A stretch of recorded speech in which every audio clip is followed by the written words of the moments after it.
Hi friends, మీకు ఈ video నచ్చితే లైక్ చేయండి, సబ్స్క్రైబ్ చేయండి.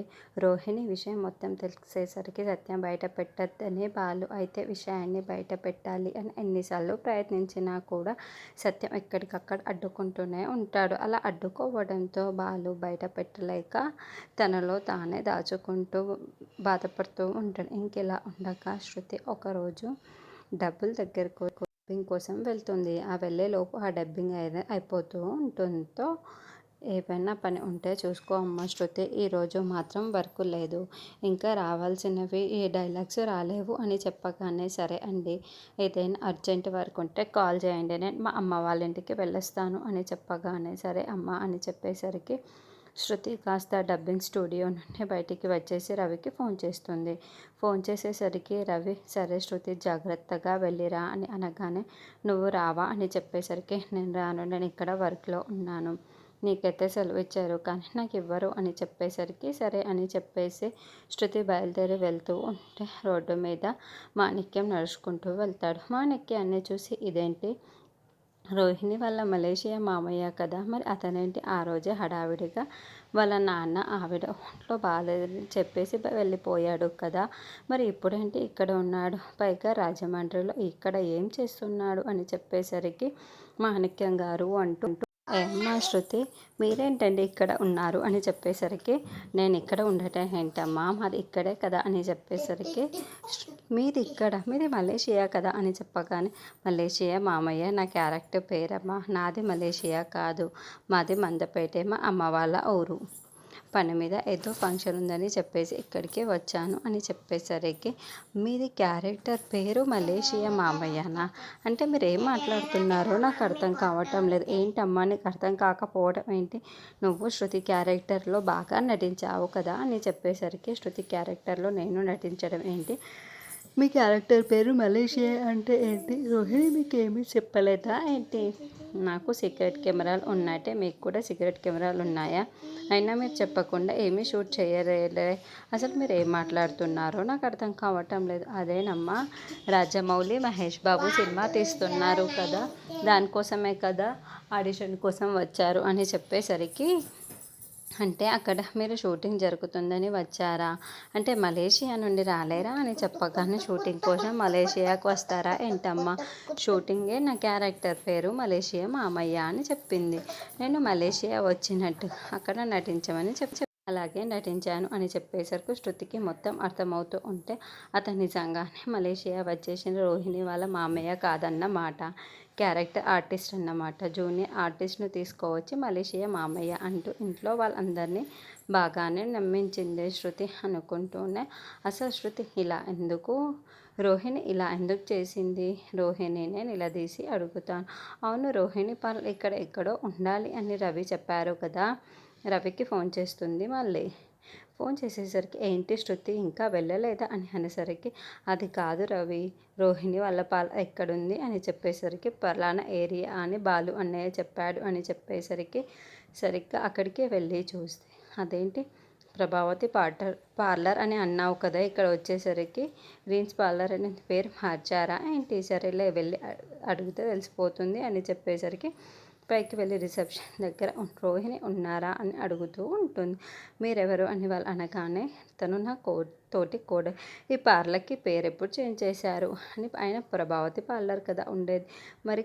గ్రీన్స్ పార్లర్గా చేంజ్ చేశారు ఏంటి అని అడిగేసరికి వచ్చిన వాళ్ళందరూ పేరు చేంజ్ చేశారు అంటూ మాట్లాడతారేంటి, అసలు ఇది ప్రభావతి పార్లరా, ఒకప్పుడు అక్కడ అమ్మేశారు, రోహిణి మేడం అమ్మేశాను కదా, మా మేడం కొనుక్కున్నారు, మా మేడంకి చాలా బ్రాంచెస్ ఉన్నాయి అని చెప్పేసరికి ఒక్కసారిగా షాక్ అవుతుంది శృతి, అంటే ఇది రోహిణి ఓనర్ కాదా అని చెప్పగానే రోహిణి మేడం ఇక్కడ ఓనర్ కాదు మేడం, కేవలం వర్కర్ మాత్రం, ఆవిడే ఇది అంతా చేసింది అని చెప్పేసరికి ఒక్కసారి షాక్ అవుతుంది శృతి, అంటే ఓనర్ కాదా అని చెప్పగానే, రోహిణి వాళ్ళ ఓనర్ కాదు మేడం, కేవలం వర్కర్ మాత్రమే. ఆవిడ ఒక బ్రిటిషియన్ అంతే తప్ప ఈ షాప్ మా మేడంది. మా మేడం వాళ్ళ చోట ఉంటారు, ఇక్కడ మా మేడం ఉండరు. అందరూ వచ్చిన వాళ్ళందరూ ఇలాగే అడుగుతున్నారు.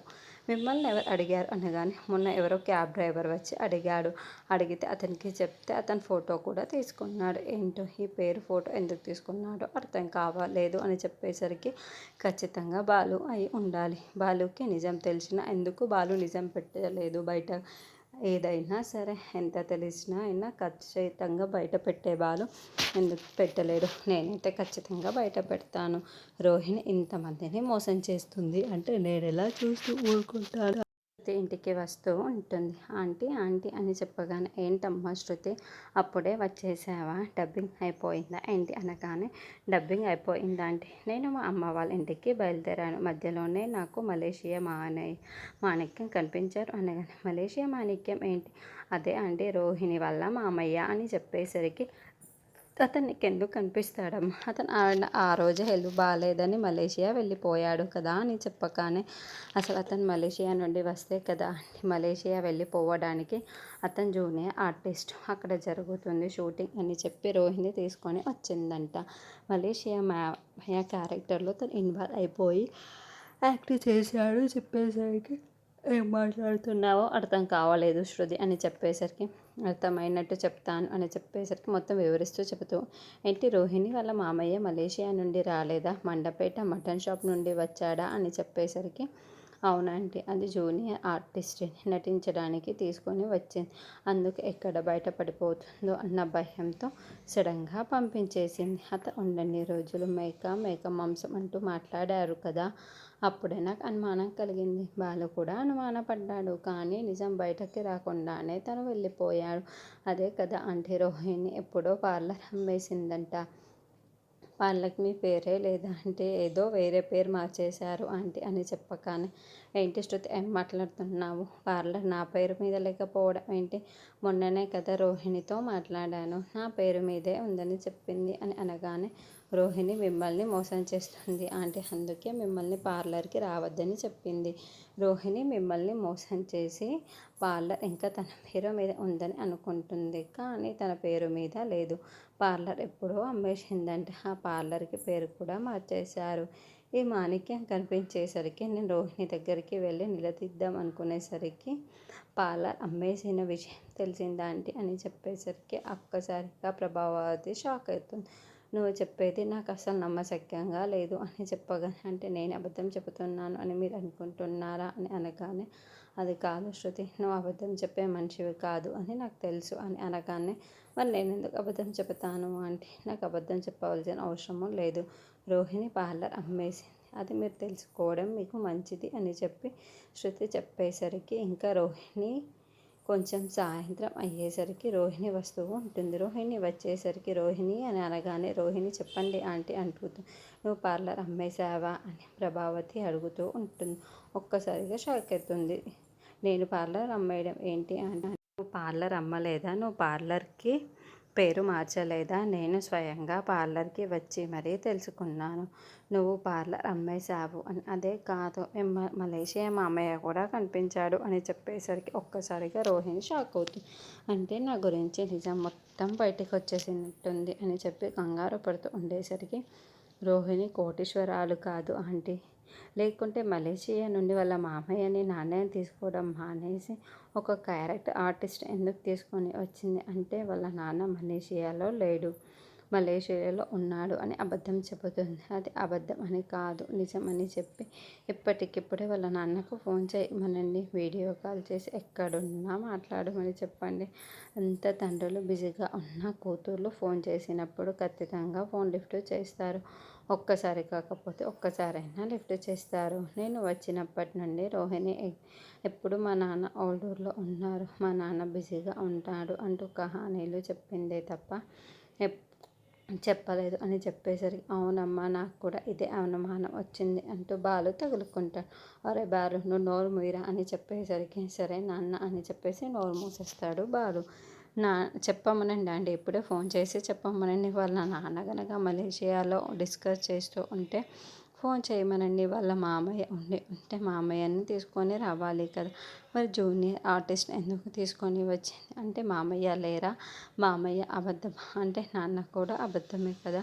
కొన్ని రోజులు పోతే మరో జూనియర్ ఆర్టిస్ట్ని తీసుకొని వచ్చి తనే నాన్న అని చెబుతుందేమో. ఆంటీ నేను తెలుసుకున్నాను కాబట్టి సరిపోయింది అని శృతి అనేసరికి ఏంటో నేను చెప్పకుండానే నోరు మూసుకుంటూ ఉంటావేంటి అంటూ చెంప చెల్లు అనిపిస్తూ ఉంటుంది ప్రభావతి.